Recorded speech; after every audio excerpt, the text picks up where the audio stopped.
महाराष्ट्राचा। नमस्कार, मी सुद्धा संध्यालयमध्ये आपल्या सगळ्यांचं स्वागत। शालेय शिक्षण विभागाकडे शासन स्तरावर अनेक प्रश्न सध्या प्रलंबित आहेत।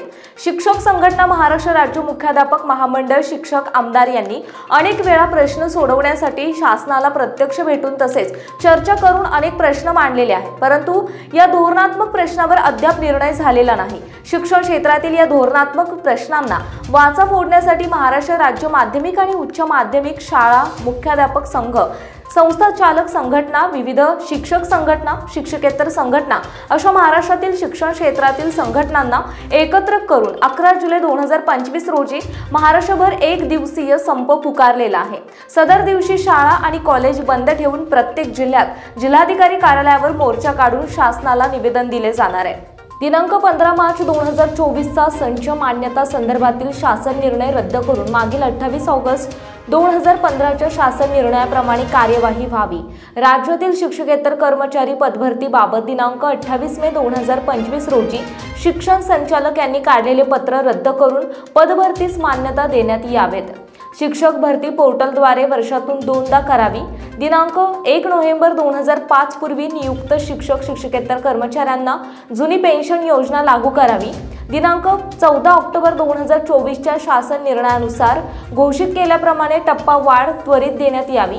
वेतनेतर अनुदान 7व्या वेतन आयोगाच्या वेतनावर मिळावे या मागण्यांसाठी एक दिवस शाळा बंद ठेवून निवेदन देण्यात येणार आहे।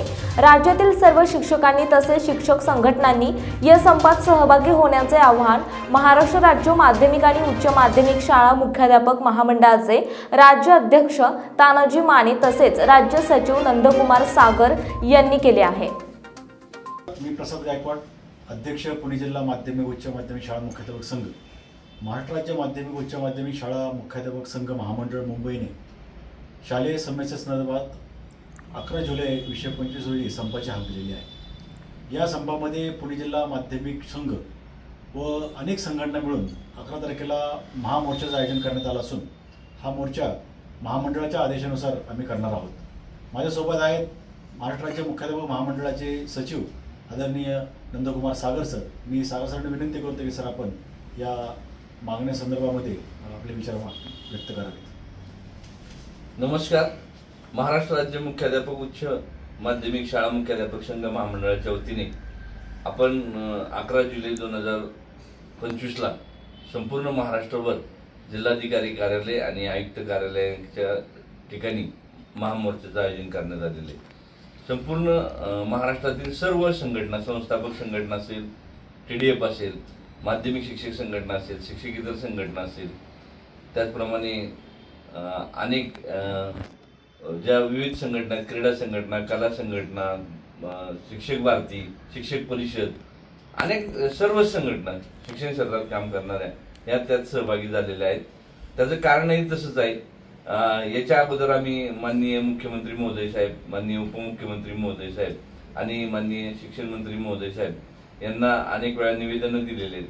त्याचप्रमाणे महाराष्ट्र राज्याचे शिक्षण आयुक्त आणि शिक्षण संचालक या सर्वांनाच आम्ही वारंवार आमच्या मागण्यांचे निवेदनं दिलेली आहेत, विनंती केलेली। त्याच्यामध्ये आम्ही 11 जुलैला जो सर्व महाराष्ट्रातील शाळा बंद करून त्या जिल्ह्यांनी आपल्या जिल्हाधिकारी कार्यालयासमोर जाऊन जिल्हाधिकारी साहेबांना निवेदनं द्यायच्यात आणि त्या ठिकाणी आपल्या मागण्या त्या मांडायच्या। त्यामध्ये प्रथमदर्शनी आम्ही ज्या महाराष्ट्रातील 850 शाळा 9वी 10वीचा पट कमी असल्यामुळे 0 शिक्षक झालेले आहेत, त्या ठिकाणी ते सर्व शिक्षक सरप्लस होतील आणि मग ही चुकीच्या पद्धतीने झालेली संच मान्यता आहे आणि शासन निर्णय झालाय तो रद्द होणं गरजेचं आहे।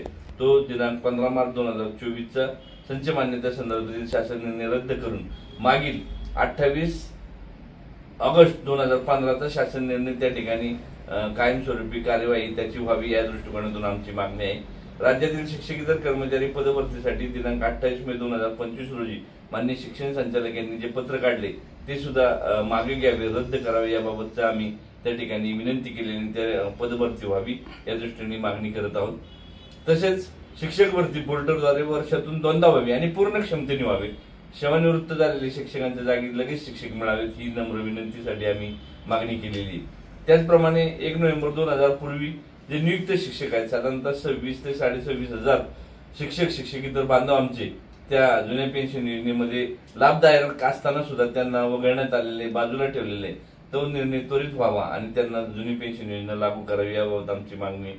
त्याचप्रमाणे 14 ऑक्टोबर 2024ला टप्पा अनुदानाचा शासन निर्णय झालेला आहे आणि तो शासन निर्णय झालेला असताना सुद्धा तो पुढील टप्पा अनुदानाचा सर्व शाळांसाठी औषध अनुदानित शाळांसाठी देणं अतिशय गरजेची गोष्ट आहे.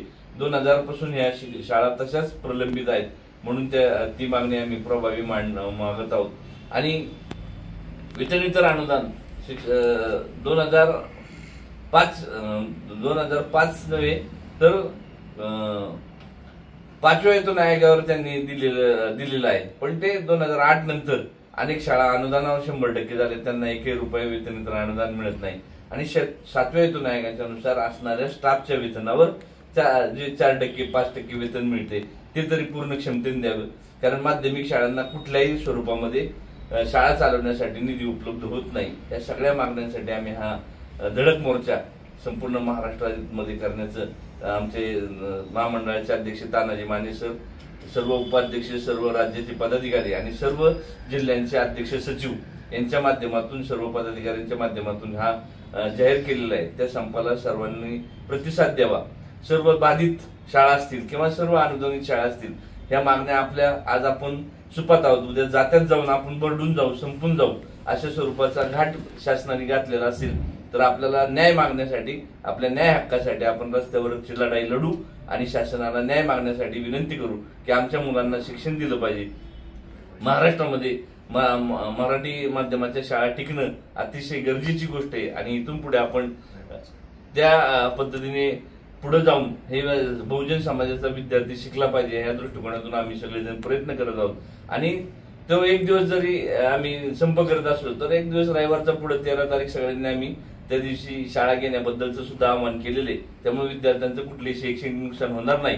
त्यामुळं 11 जुलैला सर्व तमाम महाराष्ट्रातील मुख्याध्यापक, शिक्षक, शिक्षकेतर बंधू भगिनींना माझे नम्र आव्हान आहे की आपण आपल्या जिल्ह्यामध्ये ज्या अध्यक्ष सचिवांनी ज्या ठिकाणी आवाहन केले त्या ठिकाणी उपस्थित राहून जिल्हाधिकारी कार्यालयापर्यंत मोर्चाने जावं, त्या ठिकाणी निवेदन देणे आणि आपल्या न्याय हक्काच्या मागण्यांसाठी आपण रस्त्यावर उतरावे, असं सर्वांना हात जोडून नम्र. ताज्या आणि महत्त्वपूर्ण बातम्या पाहण्यासाठी आजच आमच्या संध्या लाईव्ह न्यूज चॅनलला YouTubeवर सबस्क्राईब करा आणि बेल आयकॉन प्रेस करा.